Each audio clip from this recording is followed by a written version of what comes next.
हाय। आज हम देखेंगे कि फॉर्मल लेटर कैसे लिखते हैं।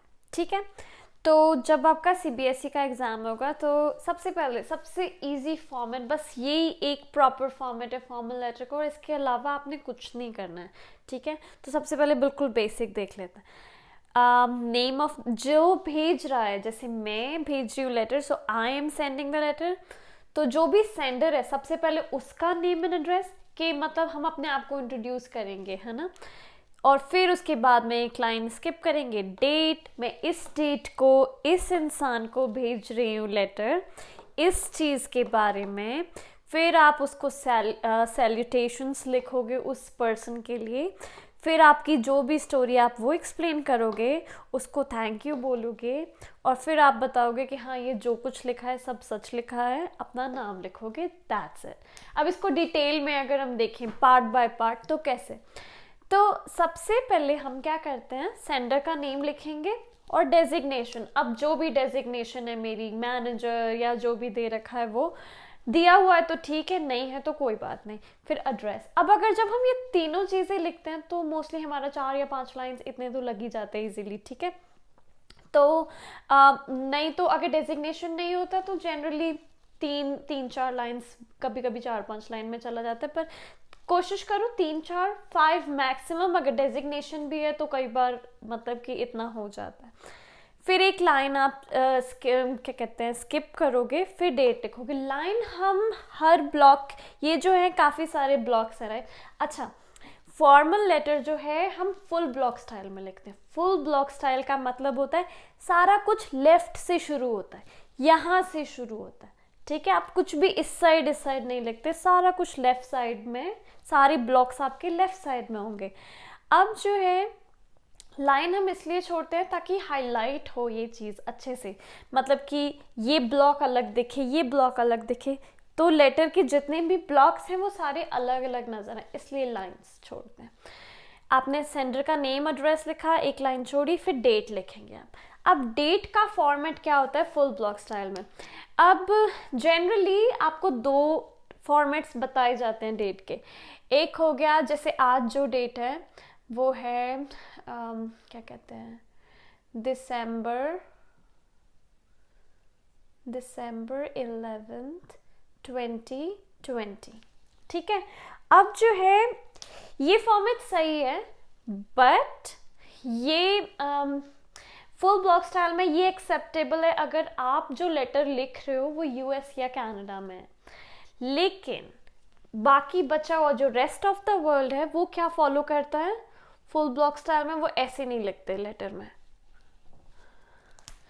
वो लिखते हैं डेट को ऐसे 11 दिसंबर 2020, कोई कॉमा नहीं, डेट, मंथ, ईयर, कोई अब्रीविएशन नहीं आएगा। ये नहीं कि दिस लिख दिया बस हो गया, नहीं, पूरा आप पूरा उसको स्पेल करोगे जो भी मंथ नेम है। ठीक है, उसके बाद एक लाइन स्किप करोगे अगेन, फिर आप लिखोगे नेम ऑफ अड्रेसी। अड्रेसी मतलब जिसको भी आप लिख रहे हो लेटर, राइट, जो भी आपका रेसिपिएंट है, तो वो क्या हो गया, एड्रेसी हो गया, उसकी जो भी डेजिग्नेशन है अगर इफ एप्लीकेबल, राइट। फिर जो है एड्रेस जो है वो मेंशन करोगे, फिर अगेन लाइन स्किप करोगे, फिर आप लिखोगे सब्जेक्ट। अब सब्जेक्ट जो है उसमें आप शॉर्ट में डिस्क्राइब करोगे कि आप किस बारे में लिखने वाले हो। अब कई लोग कहते हैं कि सब्जेक्ट जो है 3 या 4 वर्ड्स का होना चाहिए, कई कहते हैं कि 5-6 वर्ड्स का होना चाहिए, बट ये डिफाइन कर पाना कि इतनी वर्ड लिमिट होनी चाहिए, नहीं कह नहीं सकते। क्यों? क्योंकि आपके क्वेश्चन पे डिपेंड करता है। अगर आप उस मतलब कि इट शुड मेक सेंस, है ना। अगर आप यहाँ पे कुछ 4-5 वर्ड्स मतलब कि ग्रुप ऑफ वर्ड्स लिख रहे हो तो उसका कोई मतलब निकलना चाहिए। तो मैं ये नहीं कहूँगी कि ये इतने वर्ड्स में ही आपको ने लिखना है, मैं कहूँगी इट शुड मेक सेंस और बहुत कॉन्साइज होना चाहिए। मतलब कि या कोशिश तो यही कर, एक लाइन से बड़ा तो नहीं होना चाहिए, दैट्स नॉट एक्सेप्टेबल। बहुत शॉर्ट में आपने बस ये बताना है कि हम इसके बारे में बात करने वाले हैं। फिर आप सैल्यूटेशन पे आते हो। सैल्यूटेशन हम यूज़ करते हैं डियर, सर और मैडम, जब आपको नहीं पता कि आप किसको रेफर कर रहे हो। ठीक है, और सैल्यूटेशन में ये सैल्यूटेशन तो यूज़ करेंगे जब हमें नहीं पता हम किसको लिख रहे हैं। अगर हमें पता है हम किसके लेटर लिख रहे हैं, एग्जैक्ट पर्सन का पता है, तो हम क्या यूज़ करेंगे, डियर। फिर आप यूज़ करोगे डेजिग्नेशन, मिस्टर या मिस या डॉक्टर या इंजीनियर, जो भी डेजिग्नेशन होगी। फिर पर्सन का लास्ट नेम।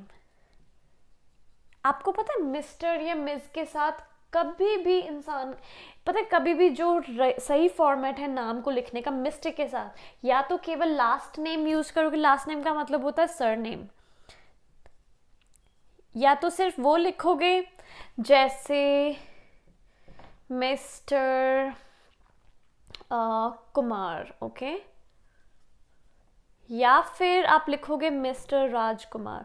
मतलब कि ये मैं बता रही हूँ कि सही फॉर्मेट है नाम को लिखने का मिस्टर के साथ, पर हम यहाँ पे सिर्फ यहाँ पे फिलहाल लेटर में केवल डियर, मिस्टर, मिस या डॉक्टर जो भी है, और आप लास्ट नेम यूज करोगे सिर्फ surname, so dear mister Kumar, okay, या डियर मिस कौर, ओके।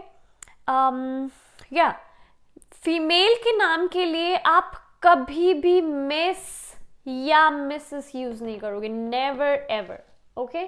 हमें नहीं पता कि वो जो पर्सन है वो ये दोनों में से कुछ भी यूज करना पसंद करती है या नहीं, so you never gonna use it, okay. चाहे कोई आपको कुछ भी कहे, आप बिल्कुल मिस यूज करेंगे, यू नॉट गोना, मतलब कि कभी भी इस चीज को हाईलाइट करना आजकल लाइक नहीं किया जाता कि आप किसी को मिस या मिसेस लिख रहे हो, they do not like it, okay. तो आप हमेशा मिस यूज करेंगे, ठीक है।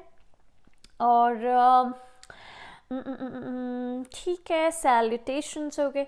हाँ, कभी कभी हम सैल्यूटेशन ऐसे भी लिख देते हैं, dear, sorry, dear first name, ठीक है, जो भी पर्सन का फर्स्ट नेम है, जैसे कि राज, डियर राज, राइट। अब फॉर्मल लेटर्स में ऐसा हम कम करते हैं, ये सेमी फॉर्मल तरीका हो गया किसी को बुलाने का जिसको हम जानते हैं काफ़ी टाइम से, बट एक फॉर्मल रिलेशनशिप है, मतलब कि सेमी फॉर्मल कह सकते हैं, तो इसको आप अवॉइड करें, आप इसे यूज़ करें, ठीक है। अब जो आता है वो आता है कंटेंट। अब कंटेंट में क्या करेंगे, सबसे पहले आप अपने आप को इंट्रोड्यूस करेंगे, ठीक है। इंट्रोड्यूस करेंगे, जब भी लेटर शुरू करना, कभी ऐसे नहीं कि मतलब कि पुराने लेटर से ऑब्जेक्टिव तरीके से नहीं शुरू करना, ठीक है।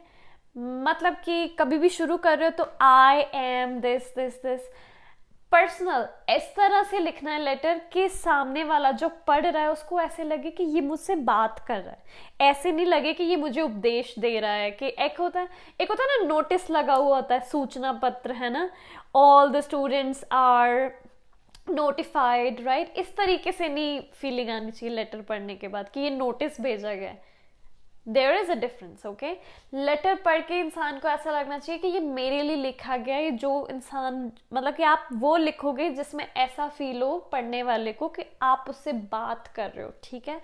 So you have to start with I am this is this, अपना इंट्रोडक्शन दोगे, ब्रीफ इंट्रोडक्शन, और फिर उसके बाद में बिल्कुल मेन पॉइंट डिस्क्राइब करोगे। क्यों, फॉर्मल लेटर है, कोई फालतू चिट चैट नहीं, मेन पॉइंट डिस्क्राइब करोगे, फिर उसमें उससे रिलेटेड जो भी कुछ मेजर पॉइंट्स होंगे वो बताओगे। आप क्या एक्सपेक्ट कर रहे हो इस लेटर में, आप कोई इन्फॉर्मेशन दे रहे हो या कोई इन्फॉर्मेशन एक्सपेक्ट कर रहे हो, या चाहते हो कि सामने वाला कोई एक्शन ले, या आप कोई एक्शन लेना चाहते हो, जो भी होगा, जो भी सिनेरियो होगा उसके हिसाब से आप इसे डिस्क्राइब करोगे, right. You have to be very polite. आप कोई लेटर की टोन जो है क्रिटिकल नहीं होनी चाहिए, लेटर की टोन हमेशा पोलाइट होनी चाहिए। और जो है इसके बाद में जब आप एंड करोगे तो आप हमेशा एक कॉम्प्लीमेंट्री क्लोज दोगे। कॉम्प्लीमेंट्री क्लोज काफ़ी तरीके से दिया जाता है, जैसे आप थैंक यू लिख सकते हो, आप लिख सकते हो विद रिगार्ड्स, आप लिख सकते हो विद बेस्ट विशेस, आप लिख सकते हो hope to see you again soon, I hope I am waiting for your reply, I await for your reply, things like that. फिर उसके बाद में आप यहाँ पे लिखोगे yours faithfully या yours sincerely, right? yours truly मैं कहूँगी कि इसको अवॉइड ही करो, आप केवल 2 ही रखो, जस्ट टू द पॉइंट होने के लिए। योर्स फेथफुली, ओके, और फिर अपना नाम लिखोगे। अब योर्स फेथफुली कब लिखेंगे? जब ये सैल्यूटेशन अननोन है, हमें नहीं पता हम किसे लिख रहे हैं, तो योर्स फेथफुली। अगर आपको पता है, आपको एग्जैक्टली पता है आप किसको लिख रहे हो ये लेटर, राइट, डियर मिस्टर ऐसे है, तो उस केस में आप यूज करोगे योर्स सिंसियरली, ओके। और ये रूल्स हैं, ऐसा नहीं ये एनोनिमस को लिखते हैं तो फेथफुली यूज करेंगे, सिंसियरली नहीं करेंगे, और जब आप किसी पर्सन को लिख रहे हो तो आप सिंसियरली यूज करोगे, राइट। ये फुल ब्लॉक स्टाइल के कुछ रूल्स हैं। अच्छा, यहाँ पे हम जो क्लोजर है, कॉम्प्लीमेंट्री क्लोजर, वो दे देते हैं विद रिगार्ड्स, राइट। यहाँ पे भी थैंक यू लिख सकते हैं, कोई दिक्कत नहीं है, विद रिगार्ड्स। अच्छा, विद रिगार्ड्स लिखेंगे तो कॉमा लगाएंगे, ठीक है। योर सिंसियरली के बाद भी कॉमा आएगा, फिर आपका नाम आएगा। थैंक यू लिखेंगे तो फुल स्टॉप आएगा, ओके। थैंक यू के बाद एक लाइन छोड़ सकते हैं, योर्स फेथफुली लिखते हैं। विद रिगार्ड्स लिखेंगे, लाइन ना छोड़े, सीधे योर्स सिंसियरली करके ABC अपना नाम लिखते हैं, ठीक है। वैसे आजकल काफ़ी चीज़ें मतलब कि चेंज हैं, इस तरीके से हम एग्जैक्ट इस तरीके से नहीं लिखते, बट इट्स ओके, उसकी बात हम किसी और वीडियो में करेंगे, राइट। अगर आप 12th CBSE के लिए कर रहे हैं, बिल्कुल just strictly follow the pattern. और ये कई बार मैंने कुछ जगह देखा था, कई लोग ऐसा कह रहे हैं कि CBSE ने पैटर्न चेंज कर दिया है, ये नीचे आ गया, ये ऊपर कर दिया, but you know what, I thoroughly checked the new editions, जो भी अभी नई एडिशंस हुए हैं बुक्स के, और उसमें कोई चेंजेस नहीं है। तो आई वुड स्ट्रिक्टली से कि CBSE के हिसाब से ये पैटर्न है, नाउ यू फॉलो, राइट। ये जो भी मैं आपको रूल्स बता रही हूँ, ये हमारी बुक से, प्रॉपर ऑथेंटिक बुक से, रेफरेंसेस से हैं। तो follow this and like and subscribe, and thank you so much for watching. अगर कोई भी डाउट होता है तो आप प्लीज़ कमेंट सेक्शन में मेंशन कर दीजिए, and I will get back to you. Thank you so much, bye bye.